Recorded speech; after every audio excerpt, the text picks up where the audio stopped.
Boa tarde a todos. Vamos hoje proceder, dentro de momentos, ao lançamento do livro de Mário Cordeiro, Crianças e Famílias num Portugal em Mudança. Eu queria agradecer ao João Miguel, que já tem participado em algumas ações da Fundação, e é um velho amigo, esta participação também hoje. E de imediato passava a palavra ao João Miguel e depois o Mário Cordeiro poderá responder a questões da audiência, etc. Muito obrigado. Olá, muito boa tarde. Eu vou ter aqui um problema, que eu chamo Dr. Mário ao Dr. Mário, mas o Dr. Mário está-me a querer proibir de eu usar títulos nesta ocasião. Eu já tenho de explicar porquê. Bom, eu gostaria em primeiro lugar de agradecer à Fundação Francisco Manuel dos Santos e ao Mário Cordeiro a gentileza deste convite e o privilégio de estar presente aqui na Feira do Livro de Lisboa, num dia magnífico como este, talvez um pouco magnífico demais, um bocadinho menos magnífico, não se perderia nada. Bom, e para que todos fiquem a saber, eu tenho uma dívida para com ambos, tanto com a Fundação como para com o Dr. Mário. Porquê é que eu chamo Dr. Mário ao Mário? É porque ele é há 11 anos o pediatra dos meus 4 filhos e, portanto, os miúdos andam por aí vivíssimos e espertíssimos e a atazanarem-me a cabeça como é suposto e, portanto, o Mário teve aí um papel importante pelo qual eu lhe estou grato. E a minha dívida para com a Fundação e para com esta coleção de livrinhos muito em particular é de ordem intelectual, digamos assim, porque em várias ocasiões da minha vida, alguns destes livros, que atualmente este é o 52, mas eles atualmente já são 54, estes livrinhos já me safaram de fazer excessiva má figura. Eu não sei se vocês já viram o filme o Matrix. Há aqui gente nova que espero que já tenha visto o Matrix, não? E então há uma cena muito famosa em que eles metem aquelas coisas na cabeça, não é? E depois colocam uma espécie de disquetes e aquilo funciona tipo computador e de repente ao fim de 10 segundos fica-se a saber Kung Fu e pilotar helicópteros. E estes livros da Fundação têm mais ou menos o mesmo efeito. Dá para passarmos por especialistas instantâneos, não em 10 segundos, mas em 3 ou 4 horas. E para alguém como eu, que é jornalista e cronista, que é uma profissão que a maior parte das vezes consiste em fingir que sabemos alguma coisa de assuntos sobre os quais não sabemos coisa absolutamente nenhuma, esta é obviamente uma coleção preciosa. Bom, e parte dessa preciosidade advém de, embora os temas destes livros sejam específicos, e depois são generalistas dentro dos temas específicos que são escolhidos.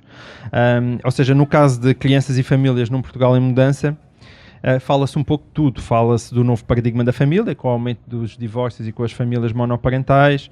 Fala-se do problema da taxa de natalidade e da implosão da velha pirâmide demográfica. Fala-se da vigilância da saúde, das questões da prevenção e da vacinação e da importância dos estilos de vida ou até um problema muito caro aos pais do excesso de televisão e das questões que se colocam com as novas tecnologias. Portanto, são poucas pedras que ficam por levantar neste tema das famílias e das crianças. E como em quase tudo, há boas notícias e há más notícias. Eu gostava de começar pelas boas notícias. Ou seja, este livro, ao contrário, nós às vezes somos muito queixinhas e este livro tem esta grande vantagem que mostra-nos também que há algumas razões para estarmos otimistas e para nos alegrarmos. Portugal tem, desde logo, uma das mais baixas taxas de mortalidade infantil no mundo inteiro, o que significa que vivemos num dos países do planeta mais seguros para as crianças nascerem e tal como nos mostra melhorias extraordinárias em várias áreas, uma das quais que é uma coisa muito visível, que eu acho que é para todos os pais, por exemplo, na questão da saúde oral. Porque a questão de saúde oral é muito engraçada porque há diferenças gigantescas no espaço de uma geração e eu não sei como é que é para vocês, mas hoje em dia os meus filhos gostam de ir ao dentista. Eu repito isto, porque isto para quem é mesmo, pessoas como eu têm cerca de 40 anos, os meus filhos gostam de ir ao dentista. E quando eu tinha a idade deles, era tão provável encontrar uma criança que gostasse de ir ao dentista como é provável encontrar nesta feira um benfiquista que tenha gostado de ver Jorge Jesus ir para o Sporting. É mais ou menos a mesma coisa. E um dos aspectos que eu mais apreciei neste livro é como se pega e depois, em alguns destes dados de saúde pública, se concretiza e se justificam esses dados e porque é que as coisas são assim. Ou seja, é quando o Mário Cordeiro liga os grandes números às pequenas histórias. Porque uma coisa é sabermos que a mortalidade infantil é muito baixa em Portugal, outra muito diferente é ficar a conhecer, ainda que brevemente, o papel que uma comissão liderada por Albina Rose e Otávio Cunha, apoiada então pela Ministra da Saúde, Leonor Beleza, na transição dos anos 80 para os anos 90, o papel que eles tiveram na revolução dos cuidados perinatais em Portugal. Ou seja, um dos grandes méritos de Crianças e Famílias no Portugal em Mudança é mostrar-nos que os bons resultados não caem do céu. Excelentes indicadores, como é o caso da mortalidade infantil, têm por trás de si iniciativas bem concretas e caras bem concretas e políticas bem concretas de saúde pública. E isto é algo que eu acho que vale a pena que não nos esqueçamos, até porque as melhores coisas são depressa sentidas como adquiridas e isso de certa forma acaba por diluir um bocadinho o seu mérito. Há um exemplo que vem no livro e é verdade, que é o caso dos boletins de saúde infantil e juvenil, aqueles que são azul para os rapazinhos e cor-de-rosa para as meninas. Espero que isto nunca desapareça por parecer estereotipado, porque eu acho muita piada. E que são daqueles objetos que se tornaram tão evidentes para nós que esquecemos que um dia alguém se lembrou de os criar, não é? Parece que já existem desde o início dos tempos e também nos esquecemos muitas vezes do impacto extraordinário que eles tiveram na vigilância da saúde das nossas crianças. Bom, e há mais bons exemplos neste livro, como seja o papel de uma mãe, Paula Brito Costa, fundadora da Associação Raríssimas, o impacto que ela teve na vida das milhares de pais e de crianças, ou como é o caso da linha Dodói Trim Trim, que hoje em dia está integrada na Saúde 24. E isso mostra-nos que sim, que é possível fazer a diferença com iniciativas deste tempo e de como, quando as coisas são bem pensadas, um investimento de alguns milhões pode se traduzir e depois em poupanças de centenas de milhões de euros. Ora, estas são as partes das boas notícias e, portanto, agora vamos então às más notícias deste livro, não é? Eu, como jornalista, é sempre a parte mais apetitosa. Bom, e eu acho que a principal má notícia, e que é realmente um terrível defeito deste país, e que o Dr. Mário Cordeiro, não por acaso, ele detecta isso bem e apanha logo isso na introdução do livro, quando diz que as crianças em Portugal suscitam, isto é uma citação, uma ambivalência de sentimentos sociais. Por um lado, carinho, às vezes roçando o sentimentalão. Por outro, distanciamento e desinvestimento por parte de quem está no poder e de quem decide. E isto para mim é totalmente verdade. Eu já discuti isto também muitas vezes com outras pessoas, que eu chamaria isto quase uma espécie do paradoxo infantil português, que é, nós temos uma preocupação excessiva em relação à criança no espaço privado e temos uma ignorância excessiva em relação à criança no espaço público, ou pelo menos no espaço das políticas públicas. Parece que é uma coisa quase inversamente proporcional. Nós cada vez mimamos mais os nossos filhos, às vezes mimamos excessivamente os nossos filhos, mas quando olhamos à nossa volta para aquilo que são políticas de família e políticas direcionadas para as crianças, existe de facto um enorme distanciamento. Elas nunca surgem como uma prioridade nacional. E os exemplos são infindáveis. Começam logo na maternidade, onde a mãe é tratada como uma doente, e o pai é muitas vezes tratado como um empecilho. Eu sei do que falo, que eu tive 4 e eu sempre me senti... os filhos apareceram todos em hospitais, nasceram todos em hospitais públicos, se tivessem nascido em privados era diferente, mas eu nos hospitais públicos, até porque todos eles nasceram de cesariana, eu sempre me senti um empecilho ali. Eu tinha menos direitos do que a segurança que estava à porta da maternidade. E essas dificuldades continuam na escola, onde, a meu ver, a reivindicação dos direitos dos professores é 100 vezes mais ruidosa do que a reivindicação dos direitos dos alunos, e acabam em coisas tão prosaicas como os escalões do IRS, onde os filhos têm um peso ridículo e vazam hoje em dia menos do que 1/3 de pessoa, e mesmo assim já foi um melhoramento. E suponho que o principal problema seja este: um filho é tudo para um pai e para uma mãe, mas não é nada para um político, a não ser que sejam os filhos dele. E na medida em que as crianças não votam, o Mário Cordeiro diz neste livro, as crianças não vão às urnas em dias de eleições, as minhas até vão, e por acaso até depositam às vezes o voto na urna, mas é o meu, não é? Tivessem as famílias direito a multiplicar os seus votos pelo número de filhos menores que têm a seu cargo e que estão a criar, e talvez as crianças passassem a ser melhor tratadas. E para mim, o maior escândalo de todos, e aquele que merece que, na minha opinião, mereceria um livro só para si, da coleção Ensaios da Fundação. Portanto, eu venho apresentar um livro e faço também sugestões para futuros números da coleção. Fica já aqui o desafio público ao António Araújo, é a situação dos tribunais de famílias e de menores. O Mário dedica-lhe 6 páginas no capítulo 12, portanto, portanto dedica-lhe um espaço significativo, porque estamos a falar de um livro de 120 páginas. Mas eu acho que é preciso, de facto, no mínimo umas 120, portanto, um livro inteiro. Porque a Fundação até tem um livro dedicado à morosidade da justiça que chama-se Os Atrasos da Justiça, da autoria da Conceição Gomes, mas aí a lentidão, que toda a gente conhece e que toda a gente fala, é olhada de uma perspectiva global. E por muita pena que eu pessoalmente tenha, por quem anda 10 anos às bolandas por um tribunal para tentar receber de volta o dinheiro que adiantou ao Sr. Joaquim, que fez as obras para construir a Marquise, porque o Sr. Joaquim agarrou no dinheiro, pisgou-se e nunca mais apareceu. Por muita pena que eu tenha dessa pessoa, isso não é a mesma coisa do que o menino José, que foi retirado à família, está institucionalizado, e a justiça demora 3 anos a decidir se ele pode ou não pode ser colocado numa lista de adoção, muitas vezes porque é preciso pedir 45 pareceres vinculativos. O primeiro caso é uma vergonha, o do Sr. Joaquim, mas o caso do menino José, para mim, é um crime. E eu meço bem as palavras. A lentidão da justiça de menores em Portugal é criminosa. O país e o Estado deveria ser responsabilizado por cada criança que passa um dia desnecessariamente numa instituição, quando tem à sua espera, a maior parte das vezes, famílias disponíveis para o acolher.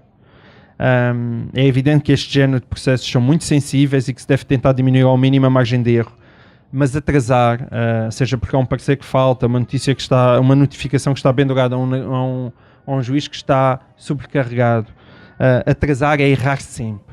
Atrasar, no caso dos menores, é errar sempre.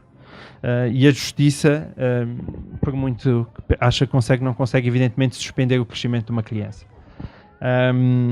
Portanto, a justiça continua atrasada em todo lado, exceto num local, que são os tribunais de famílias e de menores.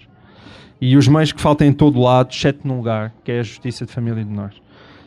Aqui acho que não pode atrasar. E qualquer país minimamente decente tente proteger os direitos das suas crianças, sobretudo aquelas que são mais frágeis. Agora, há alguma coisa que se possa fazer para travar isto? O Mário Cordeiro, entre várias sugestões, deixa uma sugestão modesta que a mim me agrada particularmente, que é a criação de um provedor da criança. Que é um cargo que foi criado pela primeira vez na Noruega no início dos anos 80. E esta figura do provedor da criança parece-me uma excelente ideia, sobretudo se vier acompanhada de um peso mediático e político próprio. Isso, evidentemente, não pode ser um pobre senhor anónimo só para criar mais um gabinete, mas alguém que tivesse uma presença forte nos médias, aliás, como tem na Noruega, que, segundo sei, tem mesmo programas de televisão e tudo isso. E no final do segundo capítulo deste livro, o Mário Cordeiro fala brevemente nisso, dando a entender que essa figura do provedor das crianças só não foi para a frente em Portugal devido às habituais querelas político-partidárias. E portanto, parece-me, eu fiquei convencido disso, parece-me uma ideia a recuperar urgentemente, até porque teríamos aqui um forte candidato ao lugar. Mas, seja de que forma for, as crianças realmente precisam ter uma voz pública. E elas precisavam de gritar um pouco menos na rua e em casa e gritar um pouco mais no Parlamento. Era uma ótima ideia, eu agradecia. Em vários locais deste livro, o Mário clama pela intervenção de cada cidadão e por um papel muito mais intenso da sociedade civil, porque ele acredita profundamente, e eu acredito também, que uma só pessoa, de facto, com o suficiente entusiasmo e o suficiente conhecimento pode fazer a diferença.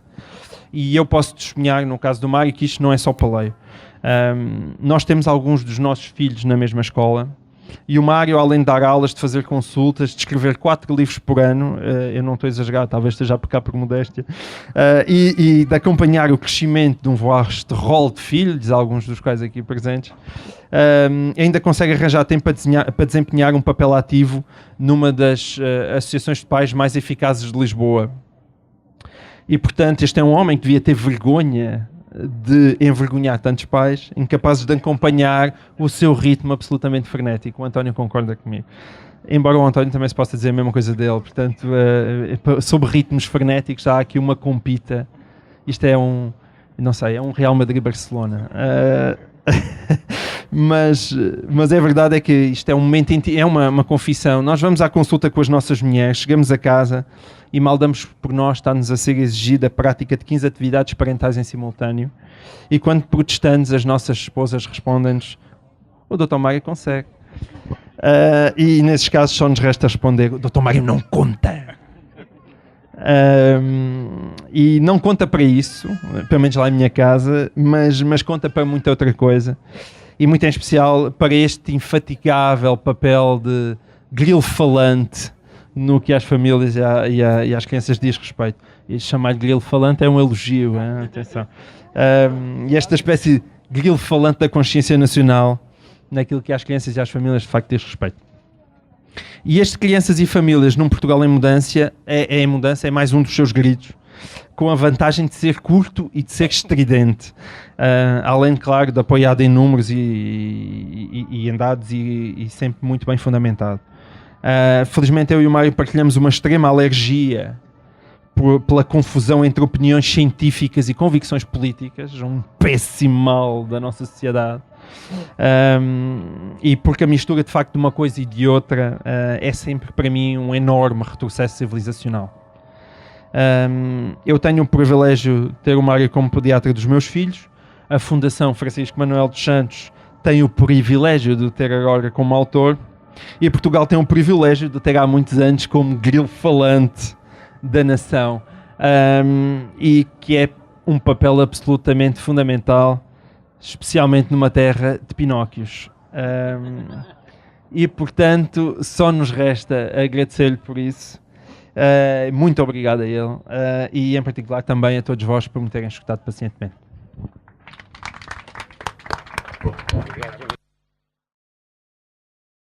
Bom, muito obrigado. Em primeiro lugar, queria agradecer a vossa presença e agradecer à Fundação esta oportunidade, e especialmente ao António Araújo e à Isabel, que acompanharam este livro e estimularam. E já vamos contar a história, como surgiu este livro também.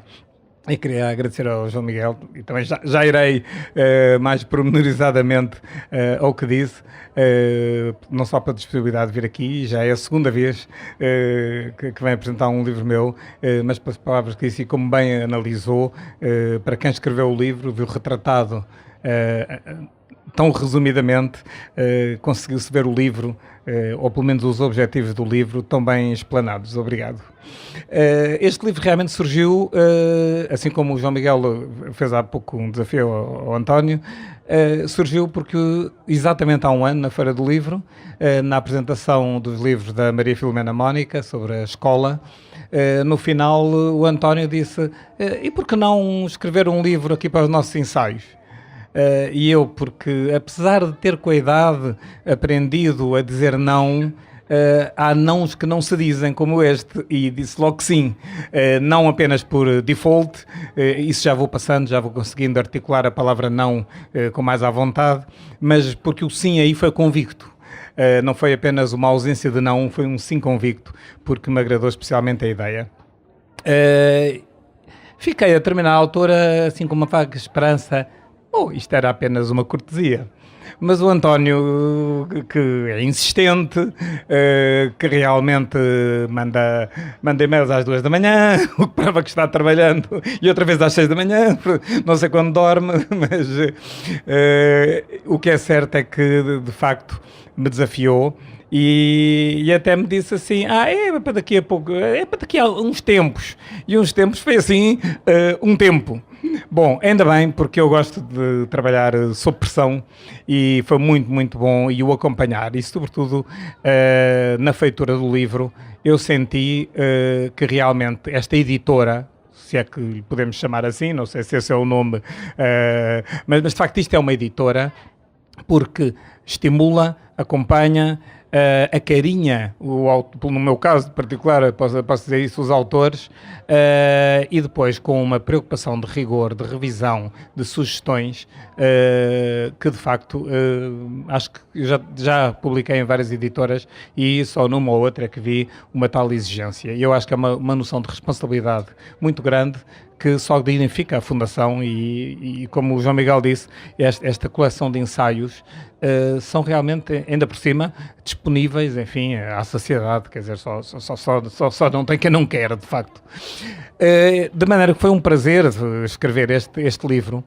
E o problema era como selecionar os dados. E aí temos logo uma primeira questão, que é curiosa, é que temos muitos dados publicados, o INE... Eu ainda fiz uma figura um bocadinho totó, porque fui ao INE mesmo, ao edifício do INE, ali na António José de Almeida, como costumava ir quando trabalhava na Direção-Geral de Saúde, consultar, e quando pedi os anuários estatísticos e os anuários demográficos e tudo isso, a biblioteca estava vazia, simpática, eu adoro bibliotecas vazias porque é um lugar de paz e tranquilidade, só os livros e mais ninguém, assim para mim é uma espécie de catedral gótica, na ausência de missas, portanto é ótimo, mas é engraçado que a senhora às tantas disse, bom, é que já não há anuários assim em papel, e eu disse, então, mas como é que eu pesquiso ou faço requerimento? Não, simplesmente vai à internet e está tudo lá.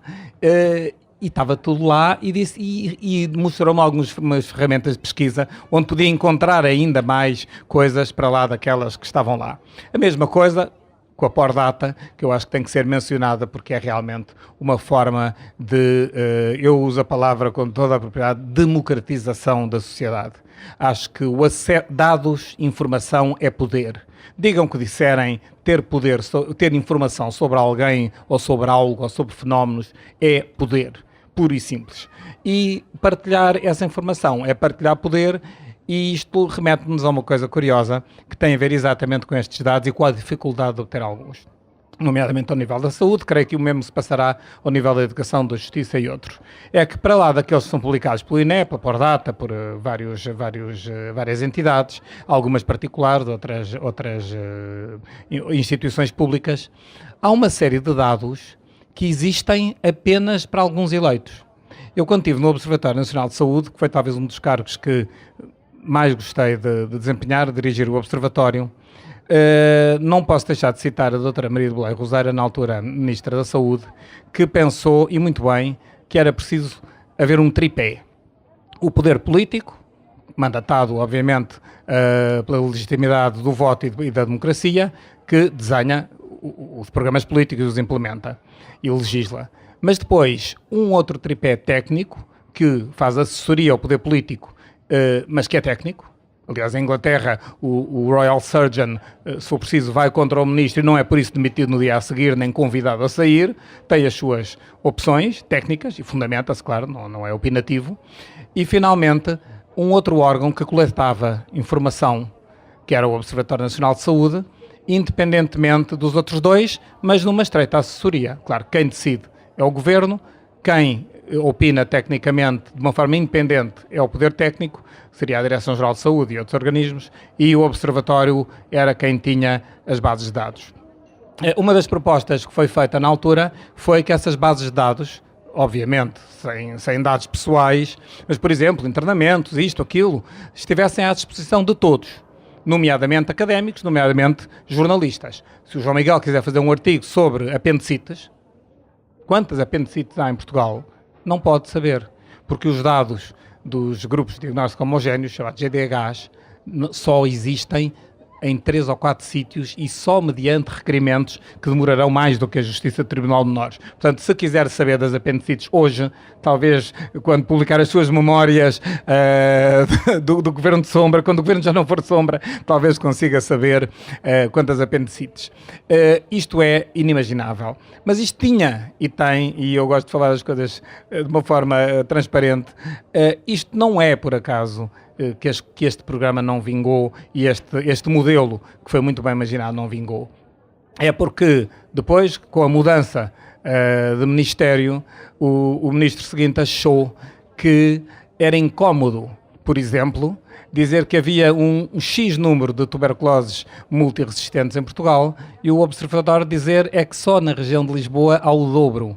Era desagradável, era amassador, era verruminoso. E por isso estes dados mantêm-se no secretismo. É pena porque eu acho que dados, tirando-lhes o nome, a idade, enfim, dados pessoais, são das pessoas. Porque um argumento era, os jornalistas depois vão pegar nisto. claro, espero que sim, que peguem muito. E podem escrever coisas erradas. Ou os académicos, e se escreverem serão responsabilizados. Não é? Há processos, não é? O João Miguel sabe que há processos, não é? É um profissional dos processos, não é? Ou dos processos, não de levar com processos, não é?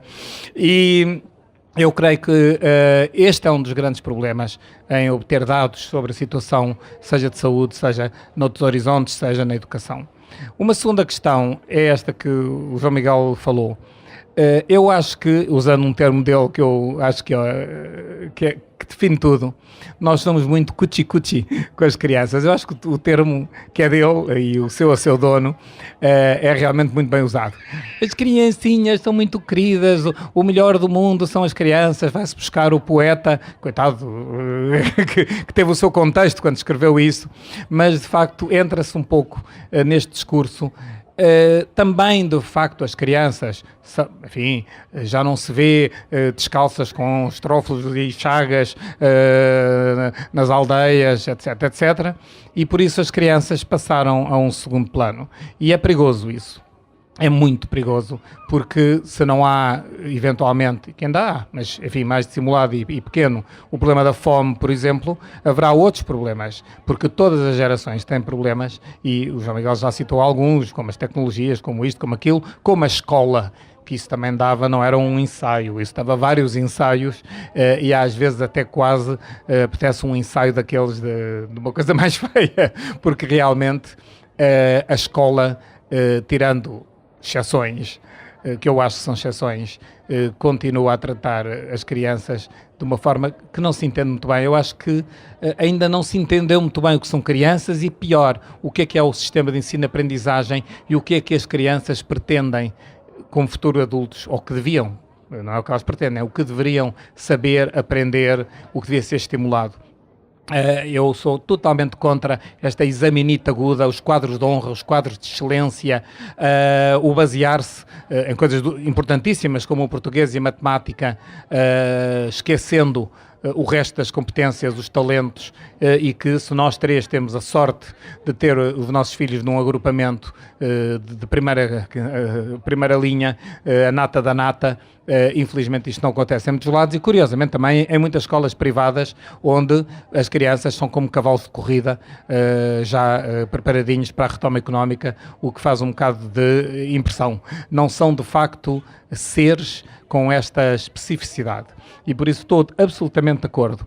Há um capítulo, por acaso, que eu devia ter escrito, penitencio-me, pelo menos umas linhas, uma nota de rodapé, dedicado ao João Miguel, que é com que idade os meus filhos podem ir a pé para a escola. Estou dizendo isto porque foi um debate que nós tivemos no blog dele, que a dada altura assumiu até para algumas pessoas, daquelas que nas redes sociais ou incensam ou crucificam, e aqui o João Miguel, enfim, se as redes sociais um dia forem realidade, eu acho que, coitado, é um mártir, porque será... o problema é que não é porque as pessoas entram a apedrejá-lo, crucificá-lo, dar com setas... ficaram na dúvida e sobreviverá. Porque essa foi uma discussão que ele lançou. Será que minha filha pode ir a pé para a escola?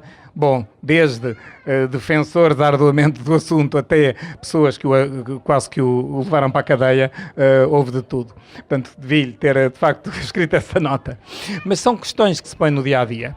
E eu creio que é preciso, de facto, que de uma vez por todas este país entenda, para lá dos partidos políticos, das coligações, da oposição, disso tudo, deste blá blá blá infernizante que já não se aguenta. Quer dizer, nós ainda estamos em junho, já começamos em abril, as eleições são em outubro e já não se aguenta. E as questões base, as questões de regime, essas sim, como, por exemplo, as políticas globais para a infância, o que é que se quer da infância, o que é que se quer da adolescência, o que é que se quer do percurso de vida, em que medida o Estado pode e deve intrometer-se ou não se intrometer em certas coisas, em desenhar pessoas, vá lá, ou apoiar pessoas com um percurso de vida melhor, isto não é discutido. É pena. Nós fomos e gabamos de ter sido um dos grandes impulsionadores e um dos primeiros países a assinar a Convenção sobre os Direitos da Criança, que fez 25 anos no ano passado. Fomos realmente, a primeira representante europeu era portuguesa, a doutora Marta Paz, porque foi considerado que Portugal era um país dos mais impulsionadores. e no final de contas nunca mais fizemos relatórios para a ONU, como devíamos, e tudo caiu. Portanto, de facto, às tantas perguntas, é o que o João Miguel diz, em casa são muito queridos, e pronto. O que é de facto mau. E no livro eu procurei relatar algumas experiências que não têm nada a ver com política. A doutora Maria de Belém era do PS, a doutora Leonor Beleza era do PSD, a Paula do quiosque vendia jornais, não sei qual era, nem quero saber qual era o partido dela. Vendia jornais, mas tinha um filho com problemas e na época em que não havia wireless nem nada, mandou instalar um telefone para poder ter internet, para poder, enquanto tinha horas vagas, desenvolver uma ação para conseguir reunir, e agora criou a Associação Raríssimas, agora já há uns tempos, que tem o impacto que tem a nível até dos mais altos magistrados. Portanto, de facto, é preciso. A figura do provedor chegou a estar na Assembleia da República, em 1999, fazia parte de uma proposta de lei, e a discussão foi tal, nos jornais, quem é que vai ser a provedora, não era o provedor, por acaso, na altura era a provedora, havia várias candidatas ao título, e resultado, ficou a discussão, morreu o assunto provedor. Na Noruega, foi o rei que decidiu criar o cargo, o Parlamento sufragou, e só faz uma coisa, é analisar a legislação, analisar as políticas e dizer qual é o impacto que têm na saúde e no bem-estar das crianças e dos jovens. E depois anuncia isto aos noruegueses. E os noruegueses ficam a saber se a lei for aprovada ou não aprovada, acontece isto ou deixa de acontecer aquilo. Nas próximas eleições, a gente acerta contas.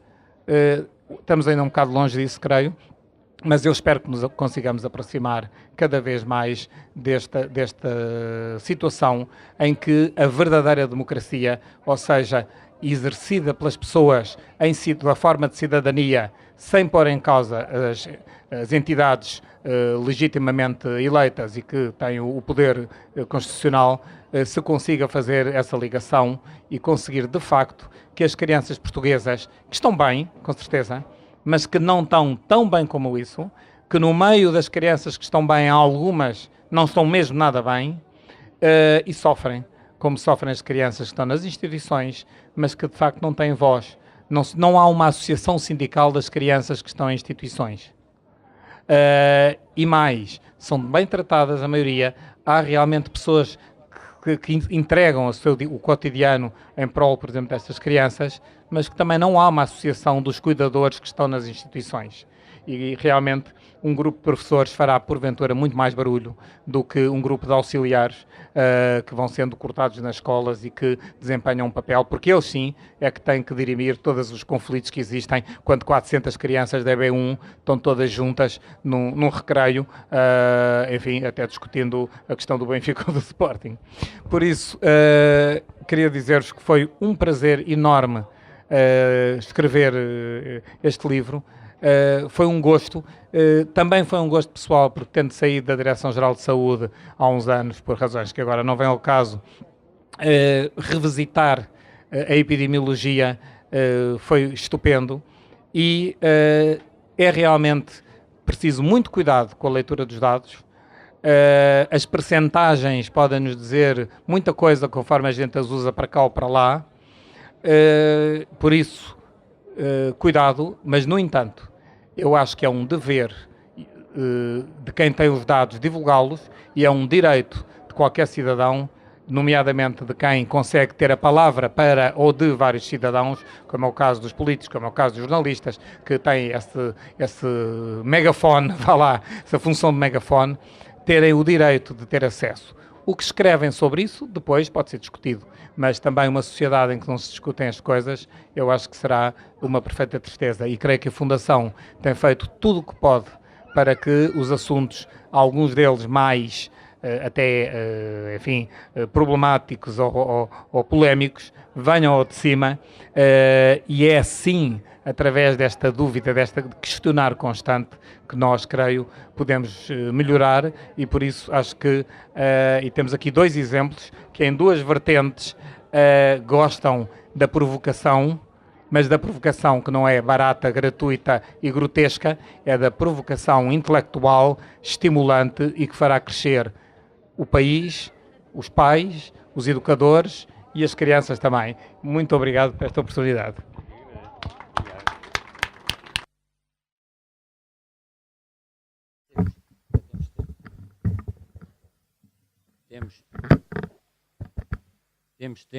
Se alguém quiser desejar colocar alguma pergunta a qualquer dos oradores, exceto a mim, eu tinha uma para o Mário e também é preciso dizer, o João Miguel com o blog que tem, o Pais de Quatro, é um pediatra, é um grilo falante também, também se pode dizer que quais são, no seu entender, os 3 grandes problemas que afetam as crianças hoje, se quisermos, a breve 3. Que pergunta, António! Assim de repente, inspiração divina. Quase que vejo aqui uma glória, com o sol filtrado aqui, quase que parece que há aqui uma glória. Enfim, vou tentar ter uma epifania. Mas esse já não, no meu caso já não.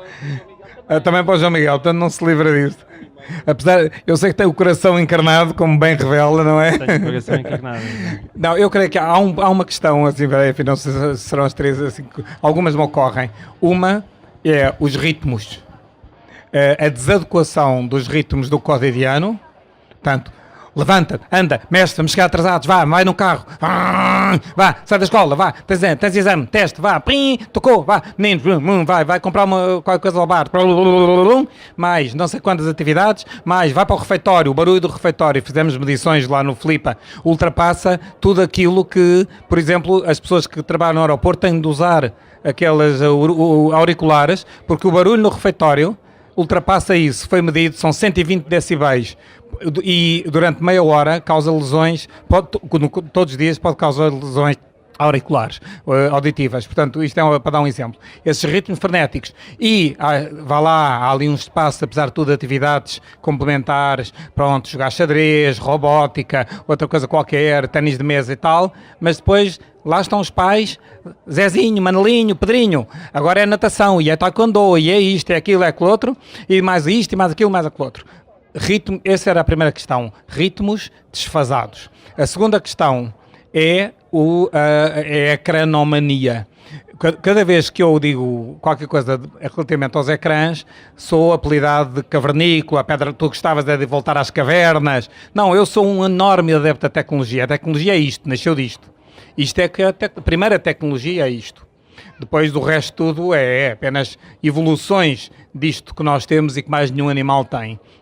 Mas esta história da passividade nos ecrãs e da comunicação, seja Facebooks, Instagrams, etc., não tem a ver com ser contra as redes sociais. Aliás, é a pergunta mais absurda para mim que algumas pessoas fazem. Tu és pró ou contra a internet? Quer dizer, é mesmo que és pró ou contra haver nuvens ou haver céu. Isto são coisas perfeitamente bizarras. Eu sou perfeitamente a favor da tecnologia, da internet, de tudo o que quiserem, mas sou completamente contra o abuso e mau uso de qualquer coisa que seja. Até da alface. Sou pró-alface, mas só se comer alface, se calhar é um erro. Apesar de ter sido apelidado de grilo, sempre tive uma embirração desde miúdo com o grilo falante. Mas pronto, mas aceito.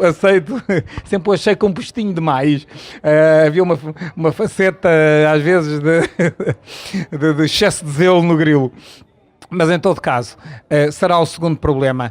E que está associado ao primeiro. Como retomar o gosto por brincar, pelos legos, pela construção de coisas, por ler, cheirar livros. Ainda ontem alguém dizia, não me recordo quem era, acho que era no Expresso que escrevia, que realmente ter uma grande biblioteca não quer dizer que se leu aqueles livros todos. Era alguém citando até uma frase do Pacheco Pereira. De facto, é o cheirar os livros. Eu gosto de cheirar os livros. Às vezes sinto cheirar, manipular, manusear. O tato e o olfato tato e olfato, sem ser, não é agora, são os dois sentidos mais apurados e mais associados à memória, o que é curioso também, porque podemos ver uma fotografia dizendo assim, olha a quinta do Douro, do bisavô, era muito gira a quinta. Se sentirmos uma fragrância, estamos na quinta do bisavô. É assim um teletransporte, ou em Porto Alegre, ou seja onde for. Finalmente, a terceira questão, eu creio que passa por intervenção de cidadania e por espaços. Acho que vivemos devidamente preocupados, em parte por causa da questão dos acidentes, mas também em parte porque há o risco dos pedófilos, disto e daquilo. Parece que não libertamos as crianças. Andamos sempre, que se prendia com a questão de ir a pé para a escola, e o nosso debate no blog do João Miguel tinha a ver com isto, que era cuidado porque há malandros. Sempre houve. Eu recordo da minha infância, faço 60 anos este ano, recordo-me aos 10 e aos 11 e aos 12 ser assediado por pedófilos. Até um inglês uma vez. Só mais tarde é que eu tive a noção do que era. Mas por acaso tive sempre um reflexo. Foi fugir, até do metro uma vez, em que um homem se pôs assim ao meu lado. Eu, na altura andava de metro, com 11 anos de idade, ou 10 anos, e pôs-se um homem assim ao meu lado e tira assim uma série de notas e começa assim a mostrar as minhas notas. E eu, intuitivamente, nunca tinha ouvido falar de pedofilia, como devem calcular aos 10 anos de idade, mal abriram as portas, saí que nem um foguete, nem sabia que estação era. Pronto, de facto, sempre houve perigos e riscos e não podemos cair. E eu acho que o terceiro problema é criarmos uma sociedade tão securitária que atabafamos as crianças, não as fazendo ver em que mundo é que vão viver, e eles depois um dia têm um enormíssimo choque com isso. Seriam os 3 pontos agora. Eu não sou, acho que eu não sou capaz de chegar aos 3. Enfim, e talvez enfim, o Dr. Mário já falou da questão da civilização cuchi-cuchi, e isso é uma coisa que realmente que a mim me preocupa muito, ou seja, a opção, muitas vezes, o centramento das nossas vidas nas crianças. Eu, como sou uma pessoa muito egoísta e autocentrada, isso é uma coisa que sempre me preocupou muito. Porque eu acho que nós estamos a viver, provavelmente só se vai perceber daqui a 100 ou 200 anos, quando os historiadores olharem para trás, nós vivemos uma geração de transição brutal naquilo que a família diz respeito. Porque de repente tudo muda, mas quer dizer, estamos a falar de mudanças que provavelmente que durante milénios ter filhos não teve nada a ver com o que é ter filhos hoje em dia. E isto é uma coisa de há 40 anos, há 50 anos, se calhar nem tanto. Porque para já a reformulação do papel do pai é brutal, e portanto tudo muda, tudo mudou. Ter filhos hoje em dia, as pessoas tinham filhos porque precisavam dos filhos para fazer coisas, não é? E as pessoas tinham mais filhos porque precisavam dos filhos, quer dizer, isto é da geração dos meus pais, dos meus avós, pelo menos certamente, não é? Se viviam na terra, precisavam dos filhos para cavar as batatas. E eu costumo dizer a brincar que nós passámos de ter crianças que cavavam as batatas e passámos a dizer a criancinha, quando tinha 6 anos, há 50 anos andava a cavar batatas.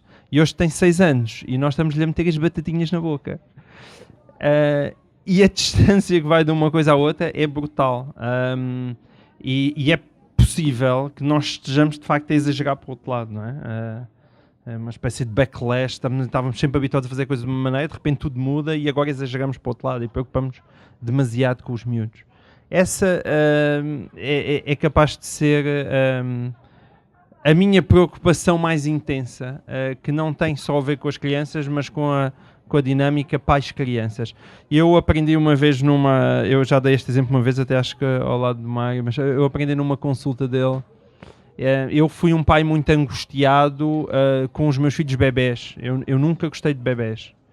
Nunca gostei de bebés. Eu tenho 4, não é? Portanto, tive que passar por essas fases. Mas, tirando esta última, que não sei se era por eu já era a última, se é por ela, de facto, ser muito mais simpática do que os outros enquanto bebê, porque dormia. E dormir faz toda a diferença entre ser um pai feliz ou ser um pai infeliz. E tal. Não. Eles dormem ou não dormem? Se dormem, porreiro. Se não dormem, é o Vietnã durante 1 ano e meio. E eu passei por isso durante os 3 primeiros. E esta última não, mas eu nunca tive esse prazer de ser pai de bebés. Até que um dia, numa consulta do Mário me explicou que o facto de nós sermos bípedes e não andarmos de 4 implicava que as crianças tivessem que sair de dentro da barriga das mães, portanto a culpa é vossa, senhoras, tinha que sair da barriga das mães mais cedo. É por isso que quem anda de 4, os cavalos quando nascem já nascem a andar, não é? E nós temos que gramar com 1 ano de bebés, que fazem estarem deitados a olhar para o teto. E aquilo não tem graça nenhuma. E então eu percebi isso para mim foi um momento de iluminação, dizer que sim, de facto, nós só temos que aturar isto durante 1 ano, porque de facto os bebés têm que sair mais cedo, porque se eles saíssem com o grau de desenvolvimento dos outros mamíferos, teriam que ficar para aí 18 meses nas barrigas e depois já não havia meio de virem cá para fora. E portanto isso mudou toda a minha vida. E enfim, eu acho que nós estamos mesmo, se eu tivesse escolher não 3 mas uma que engloba todas as outras 3 das questões é a dinâmica pai-filho e como saber como os criar. Eu acho que é por isso que existe tanta literatura e tanto debate sobre o assunto, porque é de facto um mistério para nós humanos que estamos geneticamente programados para ter filhos de uma determinada maneira durante milénios e de repente no espaço de 1, 2 gerações esta lógica muda toda e isso é uma coisa perturbante. Gostava de acrescentar uma coisa na sequência disto. Não sabia que tinha sido tão enfim, iluminador.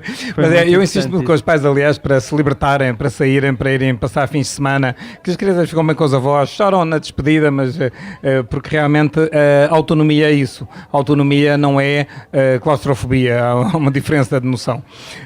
Mas há uma questão que eu acho importante, que é que tem a ver com isso, quer dizer que pais somos nós, ou que pais deveríamos ser, deixando as crianças ser elas, deixando-as progredir, deixando-as crescer. E em relação a isto dos ritmos, por exemplo, uma coisa que eu vejo, muitos dos pais ficam completamente esmagados pelo que leem, às vezes demais, pela a quantidade de coisas que são ditas. De facto, até por profissionais aos pais, como se fossem verdades absolutas, como se fossem Moisés tendo recebido as tábuas da lei. Uma criança não pode ir à praia nos primeiros 6 meses, não pode sair de casa no primeiro mês, a água tem que ser fervida e os biberões esterilizados. Onde é que está isto escrito? E a ciência é que deve, de facto, governar depois a produção da prática, com algumas nuances. Hoje, infelizmente, eu diria que é um risco, e aqui salvaguardo e desculpem-me, não pretendo generalizar, mas os blogs de mães, este é de pai, muitas vezes, de facto, o Facebook, os mails, eu próprio recebo mails, olha, não usem isto porque não sei o que, não sei o que mais, sem base nenhuma. Sem base nenhuma, muito deles é para ver apenas a medição da circulação da informação para depois poder mandar um produto qualquer a ver se circula ou não. Ou seja, eu acho que a confusão que há, esta urgência de ser pais perfeitos, leva a que sejamos porventura piores porque nos socorremos de informação que é lixo. E aí eu acho que ainda bem que a Fundação de facto faz este critério entre o que é bom e o que eventualmente pode não ser tão bom. Não havendo questões, há uma coisa que eu posso dar a garantia. Isto não é lixo, isto que o Mário produziu. O autor está disponível para assinar o seu livro e queria uma vez mais agradecer ao João Miguel, que é autor de um blog, mas não é um blog de conselhos de parentalidade. Está um bocado parado ainda por cima. Eu agora estou a fazer outras coisas com grandes protestos, mas ele tem estado um bocado parado, mas vai ver se o reanimo. Ao João Miguel, queria agradecer também ao professor Mário Cordeiro e a todos vós. Muito obrigado por terem vindo. Boa tarde a todos. Obrigado.